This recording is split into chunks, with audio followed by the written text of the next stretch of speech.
Labirin Kehidupan kembali menjumpai Anda, sahabat. Tulisan Pendeta Yoas Adi Prasetya kali ini diberi judul Menjadi Seperti Anak Kecil. Saya Daniel Budi Laksono. Kidung Jemaat 64 adalah sebuah kidung klasik yang digemari banyak orang Kristen. Judulnya adalah Bila Kulihat Bintang Gemerlapan. Stansa pertama kidung ini berbunyi, Bila kulihat bintang gemerlapan, dan bunyi guruh riuh ku dengar. Ya Tuhanku, tak putus aku heran melihat ciptaanmu yang besar. Teks bahasa Inggrisnya berbunyi, O Lord my God, when I in awesome wonder consider all the worlds thy hands have made. I see the stars, I hear the rolling thunder, thy power throughout the universe displayed. Dalam lirik bahasa Inggris ini, kata consider dan stars muncul berbarengan. Sesungguhnya kata consider berasal dari kata Prancis kuno considera dengan akar kata sider yang berarti bintang. Jadi to consider sesungguhnya berarti memperhatikan bintang. Akan tetapi kita semua tahu dengan pasti bahwa dalam pemakaian sehari-hari, kata consider lebih dipahami sebagai sebuah tindakan kognitif dalam mempertimbangkan sesuatu yang perlu kita pikirkan dengan seksama. Kata sider ini juga menjadi akar kata dari desire atau hasrat. Ketika kita memiliki hasrat yang besar, kita bagaikan mengingini bintang di langit. Akan tetapi berbeda dari consider yang dalam pemakaiannya bersifat lebih kognitif, desire lebih terfokus pada kehendak batin. Namun keduanya sama-sama mengarahkan diri pada bintang di atas sana. Lupakan sejenak ilmu astronomi yang memberi informasi kepada kita bahwa terdapat lebih dari 1.000 miliar bintang di galaksi Bima Sakti, belum lagi di luar galaksi ini. Begitu banyak. Namun ingatlah mata penuh takjub anak-anak kecil yang kerap melamunkan bintang di atas sana. Mereka kerap membayangkan seandainya suatu kali kelak mereka bisa mengunjungi bintang-bintang itu, betapa asiknya. Mungkin itu sebabnya kita perlu menjadi seperti seorang anak kecil, tanpa harus menjadi kekanak-kanakan. Yesus sendiri berujar setelah ia menempatkan seorang anak kecil di tengah kerumunan orang dewasa, jika kamu tidak bertobat dan menjadi seperti anak kecil ini, kamu tidak akan masuk ke dalam kerajaan surga. Matius 18 ayat 3. Tak mudah memang memahami apa yang Yesus maksudkan dengan ucapan ini. Sebagian orang menganggap bahwa Yesus menghendaki kita menjadi seperti seorang anak yang bersikap patuh dan tunduk pada orang tua, yaitu Bapa di surga. Namun sebagian lagi mengatakan bahwa menjadi seperti seorang anak berarti tidak kehilangan rasa takjub pada realitas karya ilahi di dunia. Dan Pendeta Yoas lebih menyukai tafsiran yang kedua ini. Sebab rasionalitas yang makin menguat mudah sekali menghilangkan rasa takjub kita pada dunia, apalagi pada Allah. Semua menjadi terlalu rasional dan malah dirasionalisasi. Dengan meminjam pemikiran Friedrich Schiller, Max Weber memperlihatkan bahwa dunia modern telah mengalami apa yang disebutnya sebagai disenchantment, atau dalam bahasa Jerman Entzauberung, yaitu luruhnya pesona pada yang religius dan menguatnya rasionalisasi kultural. Homo religiosus diganti oleh animal rationale. Semua harus bisa dijelaskan oleh akal budi, dan karenanya tidak lagi membangkitkan hasrat untuk mengaguminya. Di dalam Labirin Kehidupan bab 22, Pendeta Yoas menjelaskan betapa seriusnya tradisi banyak gereja yang melarang anak-anak untuk berpartisipasi ke dalam perjamuan kudus. Jika memang sakramen ini berpusat pada misteri keselamatan Allah melalui Kristus, maka anak-anaklah yang sesungguhnya paling tepat menjaga atmosfer misteri itu lewat rasa takjub mereka. Kita, orang dewasa, kerap hanya mampu mendekati misteri keselamatan itu secara rasional. Dan ironisnya kita mengenakan sebuah kriteria yang tidak tepat untuk menghalangi anak-anak itu, yaitu kriteria pemahaman.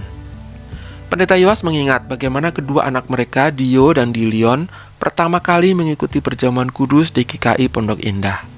Jemaat ini memang telah membuka diri pada partisipasi kanak-kanak yang telah dibaptis ke dalam perjamuan kudus. Dalam peristiwa itu, kedua anak mereka mengikuti dengan sangat serius ritual Kristiani itu. Karena terlalu excited memegang roti wafer atau biasa disebut hosti, roti di tangan Dio terpecah dan ia berbisik kepada ibunya, "Mami, badannya Tuhan Yesus patah." Dan pendeta Yoas tersenyum mendengarnya. Hari itu ia mengamini ucapan Augustinus, Allah adalah roti yang menanti rasa lapar. Dan rasa lapar itu muncul lewat kekaguman anak-anak mereka pada misteri yang menjumpai mereka, yang tak mampu mereka jelaskan, dan yang memang hanya perlu dialami, bukan dijelaskan. Di dalam khotbah 191, Agustinus juga menampilkan paradok Kristus yang dirayakan di dalam perjamuan kudus itu. Saya akan bacakan kutipannya berikut ini. Pencipta manusia menjadi manusia, hingga ia penguasa seluruh bintang diasuh dengan susu ibunya.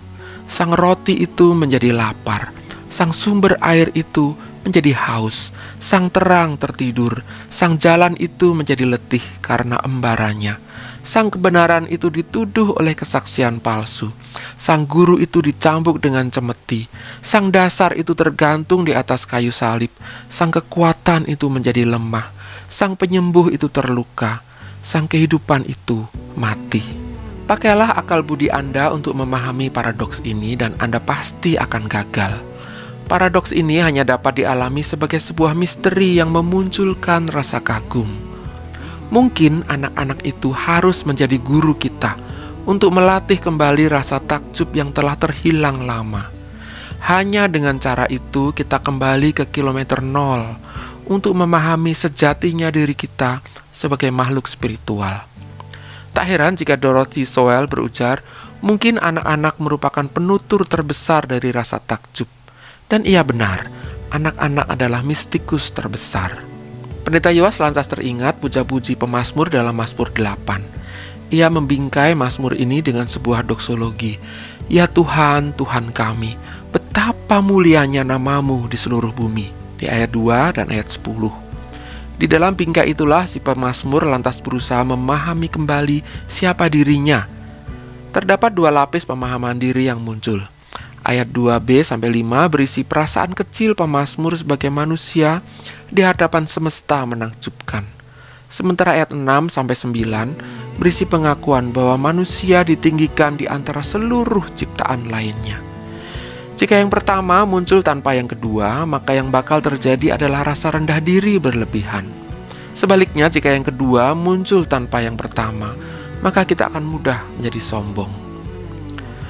Yang menarik, perasaan diri kecil di hadapan semesta itu diekspresikan oleh pemazmur dengan meminjam mulut bayi-bayi dan anak-anak yang menyusu.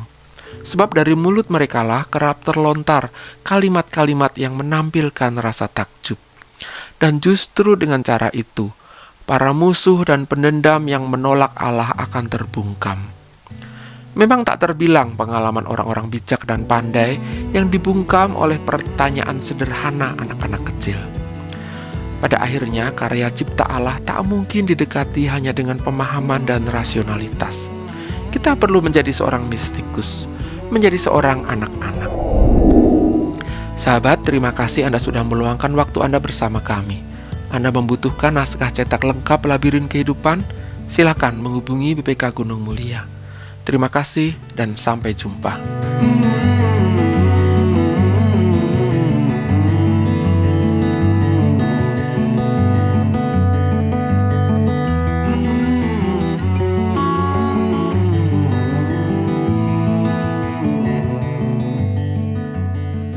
Sahabat, mari dukung pelayanan dan pekabaran Injil melalui YKB dengan membagikan link acara ini kepada sebanyak mungkin orang.